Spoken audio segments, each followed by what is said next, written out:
My boss stole my app idea. Then I dropped the patent bombshell. He looked me in the eye, shook my hand, and called me family.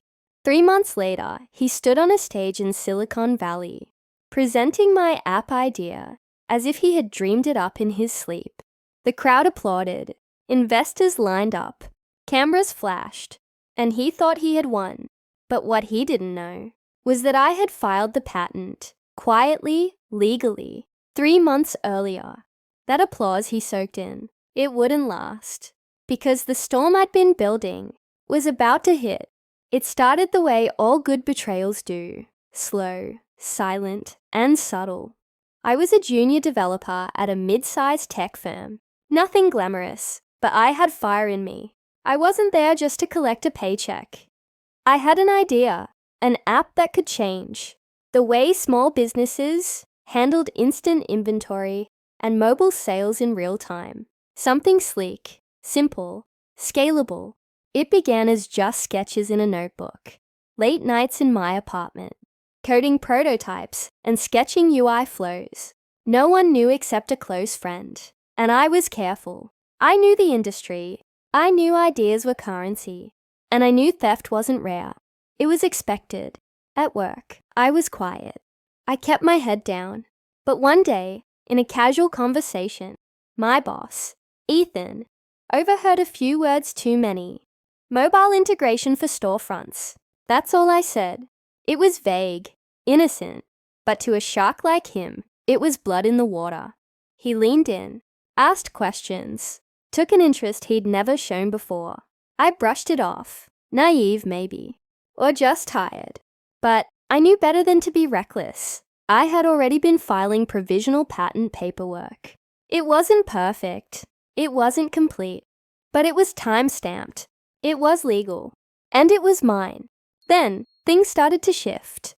Ethan began calling me into private meetings. Said he saw potential in me. Asked me to think out loud more. I played along. Gave him crumbs. He thought he was clever. I let him feel that way. I smiled, nodded, but every night, I updated my documents, saved timestamps, backed up everything on offline drives, emailed versions to my attorney. 2 weeks later, he promoted me to innovation lead. No raise, no title change, just a fancy new name and freedom to explore ideas. That's when I knew. He was planning to steal it, and he did. 3 months after that first casual chat, our company hosted a closed investor conference. I wasn't invited. The calendar event just didn't include me. Odd, considering I was on the innovation team. But I had a gut feeling. Something wasn't right. So I watched the live stream through a hidden page. There he was, Ethan, standing in front of a digital screen, showcasing my app. He even called it by the name I had scribbled in my first sketchbook, StreamSync. I filed an official claim of intellectual property theft. Under the Digital Millennium Copyright Act, I provided version histories of the app from GitHub, showing the development dates. My attorney had lined everything up like dominoes. By day 5, Ethan's LinkedIn had gone silent. By day 7, the company was in full crisis mode. And by the end of the second week, he had been fired. They tried to offer me hush money, $25,000, to settle and let them keep the rights. I smiled and declined. Politely, I said, "You can keep the app, but only if you license it from me." That's when the tide turned. Suddenly, I wasn't just the guy in the background anymore. I was the innovator, the owner, the one with the receipts. Investors who had seen the original pitch now came to me directly. 2 venture capital firms set meetings. One of them flew me to San Francisco within the month. I walked into that office, wearing the same hoodie I'd worn the night I first coded the app.